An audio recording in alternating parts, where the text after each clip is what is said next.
Thank you. You may be seated. If you look around you today, not in here, but I'm talking about in the world at large, you follow the news reports, you see what's on television, you understand that there are a lot of folks in our world today suffering from the victim mentality. When bad things happen, rather than take responsibility for them, they blame the world. Sometimes, when we face challenges in life, when things are not exactly going our way, it's easy sometimes for us to let our emotions get the best of us. And sometimes it's real easy for us to just sit down and have a real pity party for ourselves. Or to be as, well, how many of you used to watch or still watch the Three Stooges? As Curly would say, I'm a victim of circumstances. So many people want to be a victim of circumstances. It often seems that in our world today, in our society today, in 21st century America, there's no place for personal responsibility for our actions. Among many progressive thinkers, the popular idea is there is no accountability for what we do. No matter what might happen, we can always shift the blame to someone else. Did you burn yourself on that cup of coffee you got at the drive-thru at McDonald's? No problem. It's not your fault. Sue them. They should have warned you the coffee was hot. I mean, really. Who knew? Coffee is served hot? What a novel concept. Still, the unsuspecting should be warned. Then again, perhaps some of us have put on a little too much girth around the midsection. Our spare tire looks like it needs to be on a skidder and not a passenger car. Like my Aunt Mary used to tell me, my sweet little Aunt Mary up in Little Rock, Arkansas, we'd go see her. Every time we went in her house and she'd look at me, she'd say, Nephew, I believe you're a little fleshier than the last time you were here. Well, if my pants are a little bit tight, if my coat doesn't button, it must be someone else's fault. Those all-you-can-eat buffets should have better choices on the serving line.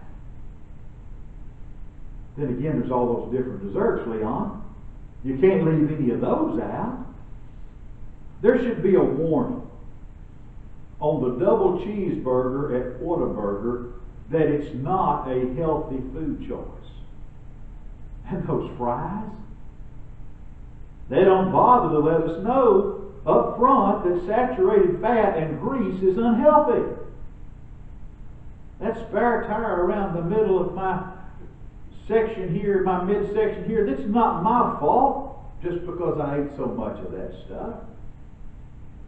Have you heard about a place to eat in Las Vegas? I want to go there so bad. Not to Las Vegas, but to this restaurant. It's called the Heart Attack Grill. It has a caution sign on the front door, warning people that eating there is not healthy. The waitresses at the Heart Attack Grill wear nurses' uniforms. And the customers are actually given a hospital gown. They have a burger on the menu that's called the Triple Bypass Burger. It has somewhere between 6,000 and 8,000 calories. They also have a burger choice that's called an octuple bypass burger. That means it has 8 slices of meat. And their meat patties are half pound. The octuple bypass burger has 4 pounds of beef on there. And it comes with cheese and chili. And if you want to add bacon, you can add 40 slices of bacon for an extra charge. They fry their, oh, by the way, the octuple bypass burger has something north of 19,000 calories in it. In case you're wondering, and putting that in perspective, 2,500 to 4,000 calories a day is the recommended allowance for most people. They fry their French fries in lard. Do you really need somebody to tell you that the food at the Heart Attack Grill is not good for you? You eat there regularly and you get fat. And it's not the fault of the restaurant. Actually, if you go to the Heart Attack Grill and you weigh over 350 pounds, you can eat as many of the single bypass burgers as you want free, as long as you order a drink with each burger. I won't ever get to eat free. Here's the thing. The Heart Attack Grill is not exactly what you would call a vegan restaurant. Actually, I heard that recently that vegan is an old Indian word that means bad hunter. The point is, in modern society, no matter what happens, we can always blame someone else. If I have more debt than I can pay, it's not my fault, it's their fault. They gave me all those credit cards. The onset of Freudian psychology began to permeate our culture many years ago with the idea that every wrong action you take can be blamed on things that happened in your early childhood. Every wrong action that you take in life all stems from conflicts you had with your mother. You do not have to accept any responsibility. You're a victim. Well, what I want us to do this morning, all that's to say this, I want us to look at two passages of Scripture, two incidents that happened. I want us to see in one of them how Jesus responded to a man that had the victim mentality. In another one, I want us to see how the early church responded to the victim mentality. And hopefully from that we see how that we can transform ourselves where we're not victims, but we are victorious through Jesus Christ. In John chapter 5, we have a story of a man there at the pool of Bethesda.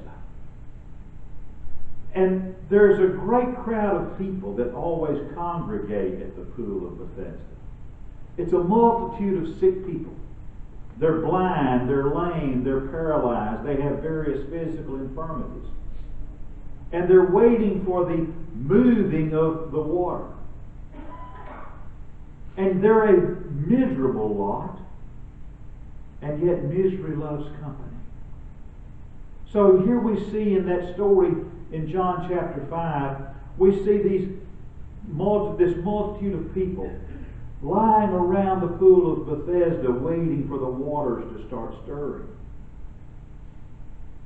And as you see this multitude of people, hundreds, perhaps thousands of sick people lying around, you realize only the first one to get into the water when the water stirs is going to be healed. Well, what about the rest of them? Well, they can say, well, I'm not sick, but it's not my fault. I wanted to get into the water, but someone beat me to it. You see, you have to understand. I'm not responsible for my circumstances. Well, there's a man there that time that Jesus healed on that occasion in John chapter 5. And the man Jesus healed has had an infirmity for 38 years. Now we have no way of knowing exactly what is wrong with this man. We don't know if he was paralyzed or crippled or had some other condition that prevented him from walking. It may be that he started out with some debilitating condition that made it difficult to walk. And that after a time he just quit trying. And that when he quit trying, his muscles became withered and wasted. Worse than his muscles becoming withered and wasted, His will became withered and wasted, and his will became emaciated. But it wasn't his fault. Jesus questioned him in the story. And Jesus looked at the man and said, "Do you want to be made well?" And that seems a rather rhetorical question. Because who wouldn't want to be made well? It was actually a question to the man's will rather than to the man's physical condition. Now, if Jesus came to me today and he said, "Tim, you want your hand to be made well?" I said, "Yes." But you see, this man, instead of giving Jesus just a simple yes, he makes excuses. He says, "I can't be healed.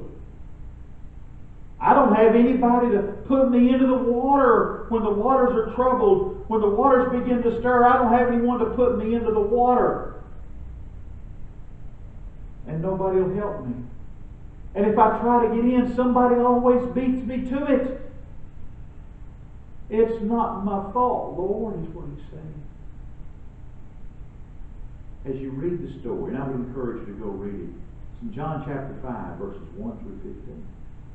As you read the story, what you see is you see Jesus moving toward a healing, not just of the man's physical ailment, but he moves toward a healing of the man's will. You see, sometimes people don't want things to be made right. Sometimes people actually enjoy the victim mentality. Because as long as I'm a victim, it's not my fault. But if I'm no longer a victim, then I have to be responsible. And if I'm responsible, then I have to make an effort to do what's right. And guess what? That requires work. That requires effort. It's a whole lot easier to lie by the pool and blame others for my problems. But notice in the story what Jesus says to the man. He said, "Do you want to be healed?" "Well, I can't, Lord." Jesus says, "Rise, take up your bed and walk." Jesus says, stop blaming other people for your problems. Just get up and do it. Take some responsibility for yourself, Jesus said. Rise, rise, take up thy bed and walk, Jesus said. I'm going to read the story to you. Verse 9, John chapter 5. And immediately the man was made whole and took up his bed and walked. And it was the Sabbath. Oh my goodness. This man was not ready for a life-altering experience.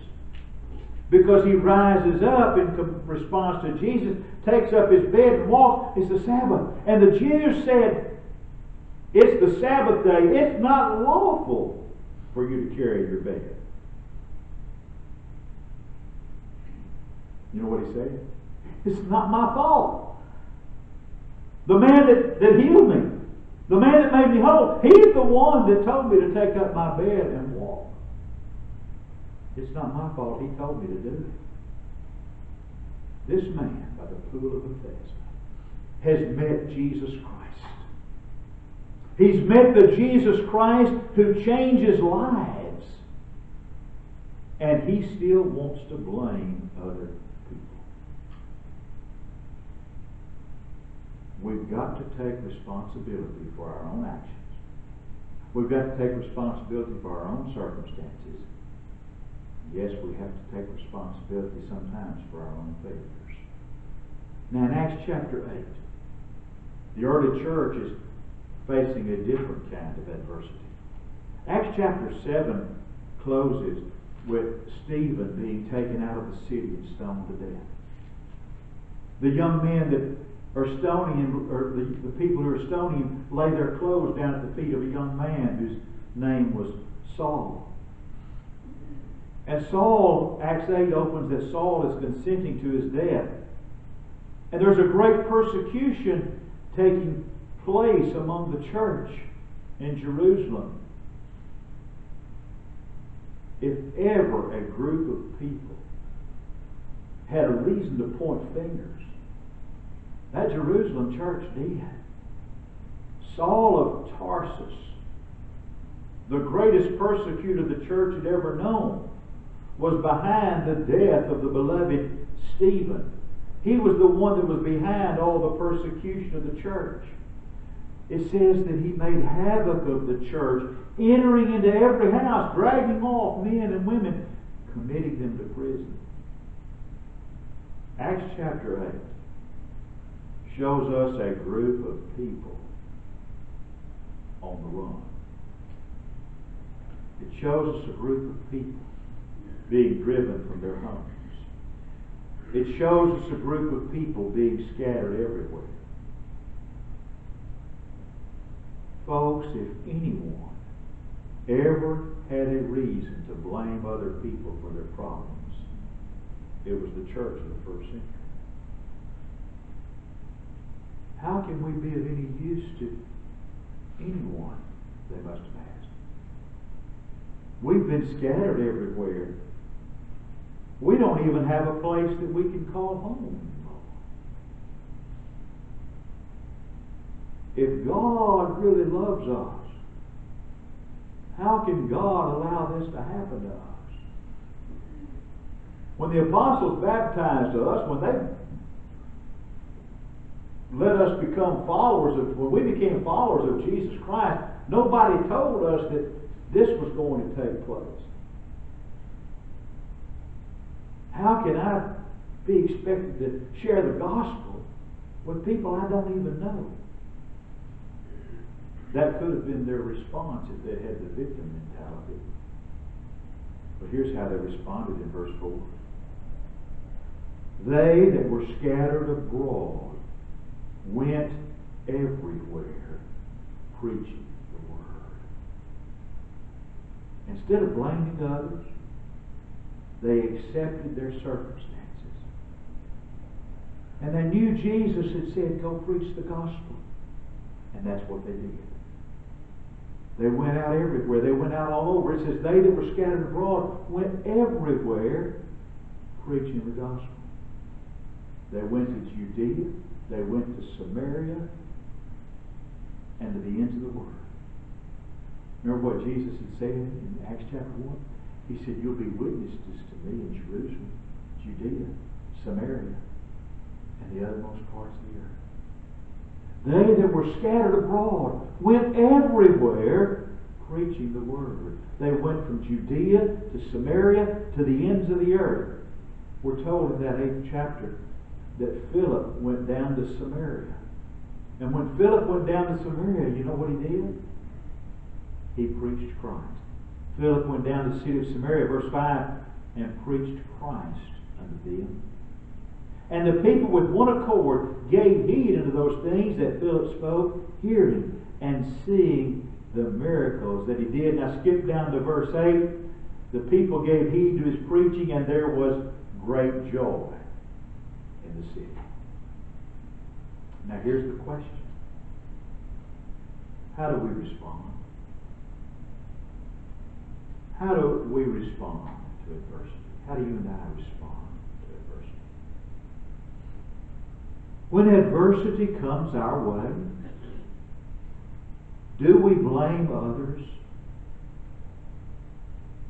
Or do we stand on the promises of God? Do we take charge of the situation? Or do we give in and allow ourselves to become a victim of circumstances? Do we blame other people for our failure in the service of the Lord? I've known people over the years that were experts at Well, I was sick. And they just didn't call me enough. And they didn't visit me enough. And they didn't send me enough cards. That's why I lost interest in the church. Well, I was sick. And they wouldn't leave me alone. They kept bugging me. They kept calling me and telling me they missed me. And they kept sending me cards. And I just got tired of it. You can't win. I never could teach Sunday school class. I don't know enough to teach Sunday school class. Me teach class? I taught a class one time and there was just too much criticism. Well, I just can't really get excited about the church, and I can't get excited about my spiritual life because the preacher is just so boring. Well, I can't stop feeling sorry for myself because you know what? Everybody's against me. When people are tempted to fall into that kind of thing, folks need to remember what Paul said. I can do all things through Christ who strengthens me. In case you're not aware of it, life has a way of sometimes dealing harshly with us. Life has a way of sometimes dealing harshly with all of us. We all go through some hard times in life. At some point in our lives, we all know financial struggles. At some point in our lives, all of us have a personal crisis of faith. Our faith is sometimes weak. We will doubt our abilities. We'll hold on to things that we ought to get rid of. We'll forget where our strength lies. When life deals harshly with us, when we have a personal crisis of faith, when we doubt our abilities, Jesus comes to us. He comes to me, He comes to you with the same question He asked that man at the pool of Bethesda. Do you want to be healed? We can't blame others. We have to be victorious and not victims. We have to take up our bed and walk. Jesus Christ